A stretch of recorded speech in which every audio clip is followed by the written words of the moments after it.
umumkan bahwa saya kantor hukum Farhad Abbas terdekat ditunjuk oleh keluarga Pak Dodi Sudrajat dan Mayang untuk mendampingi, memberi kuasa khusus buat Mayang ya, berhadapan dengan salah satu produk dan kaitannya dengan netizen yang mungkin akan menyerang, yang mungkin tidak tahu persoalannya tapi menyerang saja.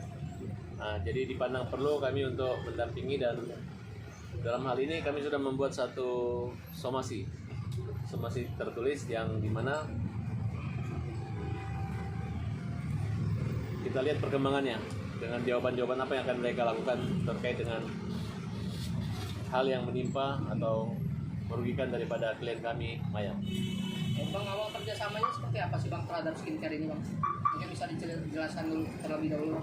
Kalau sepengetahuan saya, klien saya mengatakan bahwa mereka hanya produk lepas saja, gitu, tidak ada kerjasama. Mereka menggunakan, kemudian ternyata dampak daripada obat yang digunakan itu mengakibatkan wajah klien kami ini alergi, gitu. Walaupun dalam waktu beberapa jam itu membuat pengaruh buruk terhadap wajah daripada klien kami. Oleh karena itu, curhatan di media sosial yang dilakukan oleh Mayang semata-mata jangan sampai terulang dan jangan sampai mengakibatkan orang-orang yang tidak tahu produk itu main pasang produk aja tanpa konsultasi dokter dan lain sebagainya. Nah, kemudian akan mengakibatkan kerugian fisik maupun kerugian materi. Oleh karena itu, Mayang merasa tidak pernah menyebutkan nama produknya itu, ya nggak pernah menyebutkannya. Tiba-tiba ada juga produk yang menyatakan bahwa atau menanggapi hal tersebut yang sudah kita lihat, yang akan kita somasi ini. Kemudian mereka mengeluarkan data-data pembelian, data-data pengiriman yang kita anggap data-data pribadi dari Pak Mayang, yang dimana kita mengatakan itu merupakan satu perbuatan yang dianggap melanggar Undang-Undang ITE juga. Oleh karena itu kita memberi waktu kepada mereka untuk melakukan permohonan maaf kepada Mayang agar direhabilitasi kembali nama Mayang yang ada kaitannya dan jangan menyinggung persoalan dengan Mayang maupun keluarga Pak Dodi Sudrajat. Oke, tapi di sini Mayang sendiri hanya sekali pakai endorse, sekali pakai kah, atau memang ada kontrak sebagai brand ambassador? Setahu saya nggak ada kontrak. Jadi bukan model atau memegang produk dengan bayaran, tidak ada kaitannya. Ketika tidak dibayar terhadap produk itu? Tidak dibayar produk itu, hanya menderita kerugian akibat produk yang digunakan. Awalnya gimana Mayang itu beli di online shop, kan sempat ditunjukin kan video itu. Mayang sadar nggak sih Mayang melakukan itu? Dalam arti kan ada undang-undang ITE-nya. Ya kan aku tujuannya nge-review doang. Aku nge-review nggak ada tujuan untuk menjelekkan nama produk skincare tersebut. Jangan keras suaranya. Aku tidak ada niatan untuk menjelekkan produk skincare tersebut. Aku hanya mereview. Dan itu ya review aku murni, nggak ada niatan apa-apa.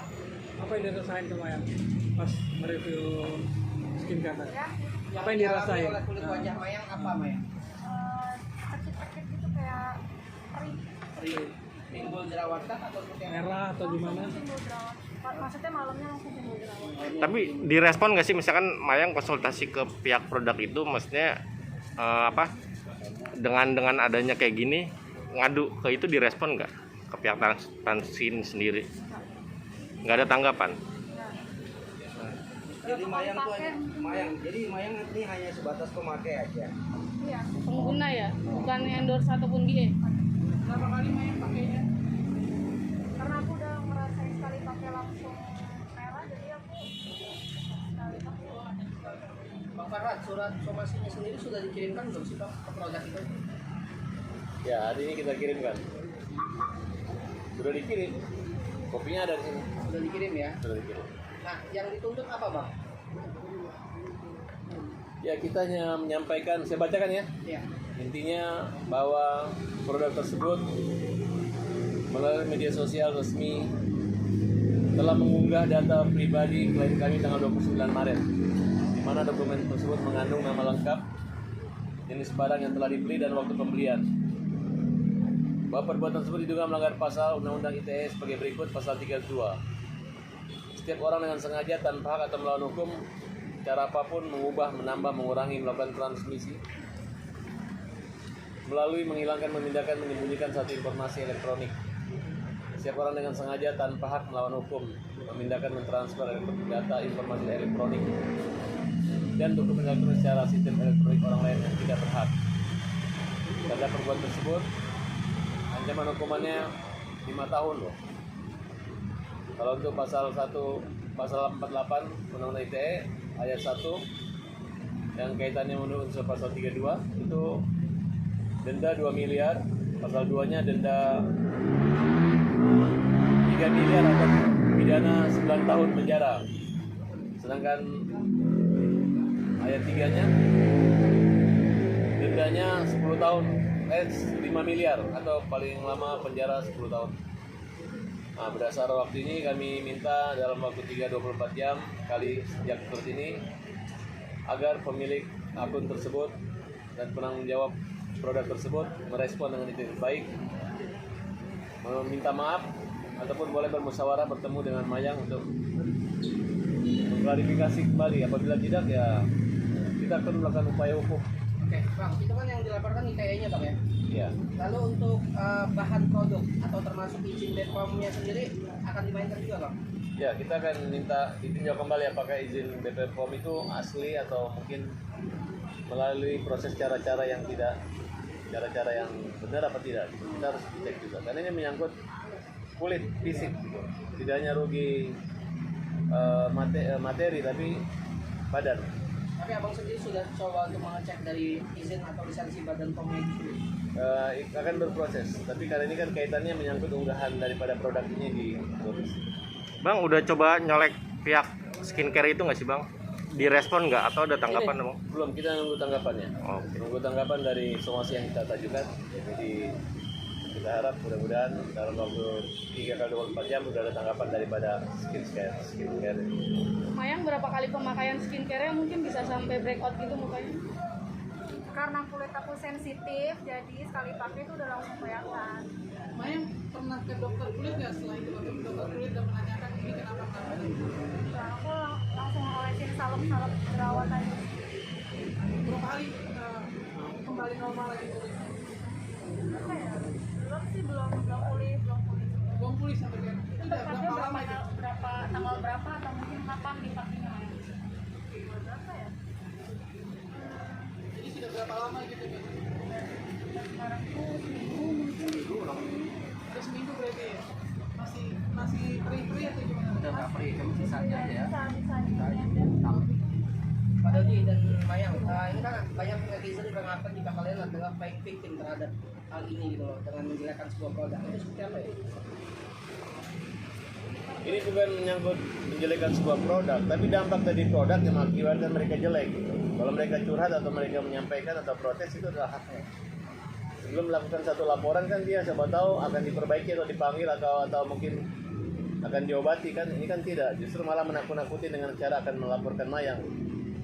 Nah, jadi menurut saya buat produk-produk kecantikan kulit itu kalau ada yang komplain ya harusnya memperbaiki kualitas daripada produknya tersebut dan menyadari bahwa apa yang terjadi mengakibatkan kerugian orang lain, bukan malah mengancam atau menakut-nakuti Mayang dan keluarga. Nanti Mayang merasa terancam ya, Mayang ya?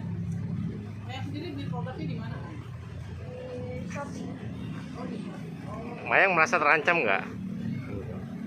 Ya sebenarnya terancam sih enggak, cuman dia merasa kalau sebagai anak Mayang kan tidak mengerti tentang hukum.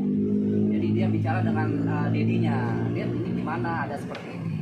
Jadi baru ada pembicaraan ke Bang Abbas. Jadi kalau sudah hanya menyangkut hukum, kita kan tidak mengerti masalah hukum. Makanya masalah ini Dedi serahkan kepada kuasa hukum Mayang dan Dedi, yaitu Bang Farad Abbas. Mayang, kepikir nggak sih karena usia lu kan masih muda nih, artinya pertumbuhan kulit wajah juga bisa berubah-berubah. Mungkin salah pakai pada saat itu atau bagaimana? Atau terlalu cepat mengambil kesimpulan untuk hal ini? Enggak. Balik lagi seperti yang tadi aku bilang, kan muka aku sensitif, jadi kalau aku pakai suatu produk, jadi sekali pakai itu udah langsung kelihatan. Sebelumnya pernah pakai produk skincare lain nggak? Baru kali ini aja? baru kali ini, cuman produk-produk sebelumnya tuh nggak separah itu. Tadi kan Mayang bilang kalau kulit Mayang sensitif, apakah Mayang sendiri kayak seleksi produk mana yang bisa kamu pakai atau yang tak kamu pakai? Karena aku ngeliat ngeliat reviewnya itu kan bagus-bagus, karena reviewnya kan ada yang bilang yang tadinya belum bisa terus jadi glowing gitu. Jadi kan aku kayak ya udah gitu, aku coba siapa tahu cocok, ternyata nggak cocok. Oke Bang Farad, kalau misalnya tidak ada respon dari pihak skincare itu langkah apa Bang? Ya kita lihat, kalau misalnya kan sebenarnya hanya curhat aja. Yang dirugikan itu kalau produk perusahaan tersebut hanya menakut-nakutin doang. Kalau dia menjelaskan, kemudian mengundang pihak Mayang untuk bertemu, kemudian menjelaskan atau merawat kembali sampai wajahnya sempurna, ya saya pikir memang itu harus dilakukan karena ini kan menyangkut produknya dia. Jadi nggak perlu lagi kita lapor-lapor lagi ke POM kemana, cukup dia memperbaiki. Dan ya bisa jadi sih mungkin karena sensitif atau mereka tidak mungkin harus ke dokter atau apa, tapi kan harus ada penjelasan. Produk ini bisa digunakan kalau misalnya harus ada resep dokter gitu, nggak boleh main dijual bebas. Bang, berarti jangka waktunya 3 hari nih? Ya 3 kali 24 jam. 3 kali 24 jam. Sama yang ada rasa trauma sama yang Ada. jadi harus berhati-hati lagi ya sama kulit skincare. Iya. Cukup mengganggu aktivitas nggak sih Mayang? Cukup mengganggu aktivitas nggak sih dengan ada masalah itu? mengganggu jadi karena aku jadi kayak kurang pede gitu. Terus kalau misalkan aku makeup jadi kan tambah parah gitu kan, jadi makin kelihatan jadinya kalau Yang tadi kan dibilang beli di e-commerce, mungkin ada konsultasi online dulu nggak sih sebelumnya? Atau langsung check out atau langsung dicoba? kan tadi aku udah bilang aku ngeliat reviewnya bagus-bagus, jadi aku langsung check out. Berarti dalam artian nggak ada konsultasi online dulu ya? Nggak ada konsultasi online dulu dengan Konsultasi sebelum membeli ke produk itu nggak ada Mayang, karena berarti pure review Mayang dari berbagai ini bahwa produk itu menurut Mayang bagus gitu ya.